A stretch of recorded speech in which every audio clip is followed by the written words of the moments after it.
Приветствую вас, дорогие подписчики, телезрители.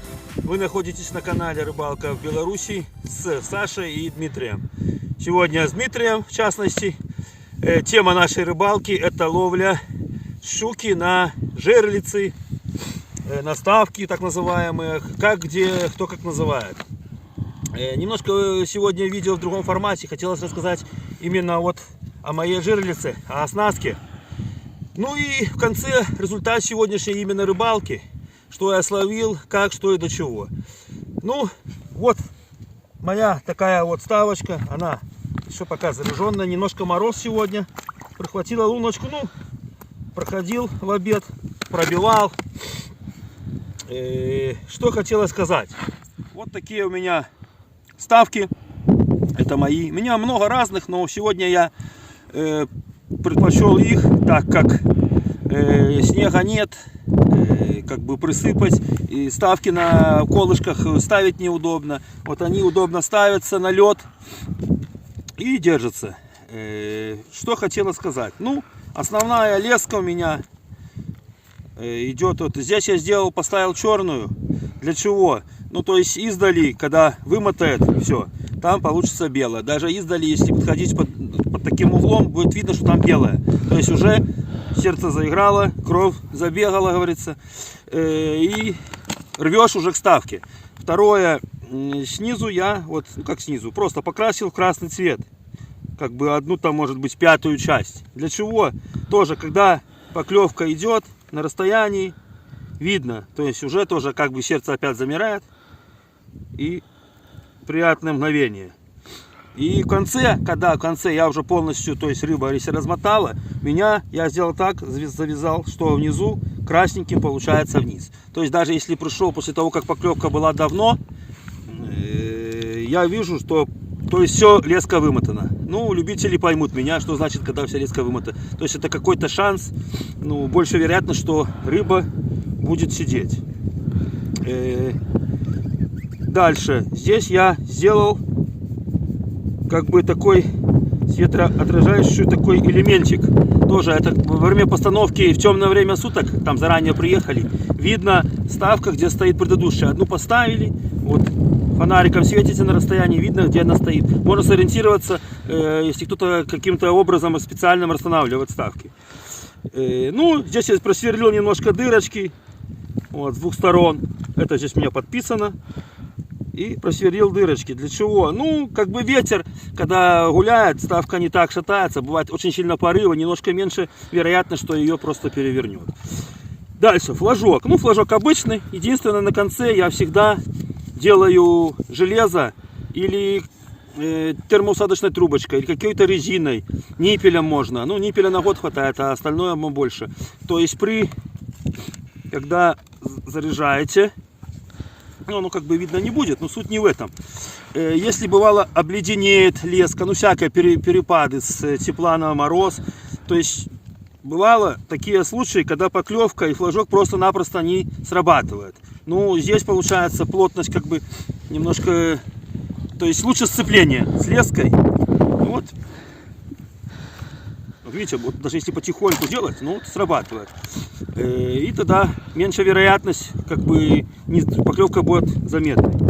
Так, дальше. Леска у меня основная, наверное, 0,35 здесь, да, черная, я уже сказал. Грузик, ну, как, конечно, скользящий, ну, около 6-8 грамм, как на какой ставке. Дальше я ставлю обязательно ниппелек, то есть не пилек, а стопорок черненький. Для чего? Сразу скажу, чтобы не забыть. Вот у меня поводок. Здесь около 25-30 см. Ну, вдруг мне захотелось сделать его длиннее. Я поднимаю стопорок вверх, и уже мне поводок около 40. То есть, получается, он в воде делает больше радиус. Иногда это помогает.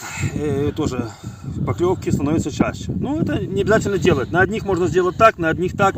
И экспериментировать. На видео не сильно будет заметно. Внимательно послушайте. Я все ставки перешел на флюорокарбон 0,35. Диаметр. Делаю обязательно в 2 стволки. Дальше. Я последнее время отдаю предпочтение ловле через жабры, через двойники. Кстати, вот на эту плотвичку уже была поклевка. И на эту ставку сегодня тоже скажу. Я словил уже одну рыбу, щуку, и была еще одна поклевка. Вот. В конце здесь на поводке я делаю как бы такую петлю, скрутка. Но это надо, может быть, я отдельно объясню, где-то, если кто-то в комментарии напишет. Делаю скруточку, чтобы петля была, легче было просунуть плотвички под жабры. Так как она ровная получается и довольно такая, как бы, немножко крепкая, не гнется, немножко легче просунуть под жабру. Вот видите, буквально секунда. Оп, и она просунулась. Ну и, конечно, понятно, двойничок одевается в петлю и просовывается. Ну, крючки, конечно, разные можно использовать. Обычно до Нового года у нас в Беларуси как бы щука клюет более лучше. Двойники можно ставить побольше. Так как щука не такая осторожная, и ничего ей не мешает. И уже после Нового года, когда глухозимье, крючки я делаю меньше. Если будут у кого какие-то вопросы, кто-то может что-то не понял, пишите в комментариях.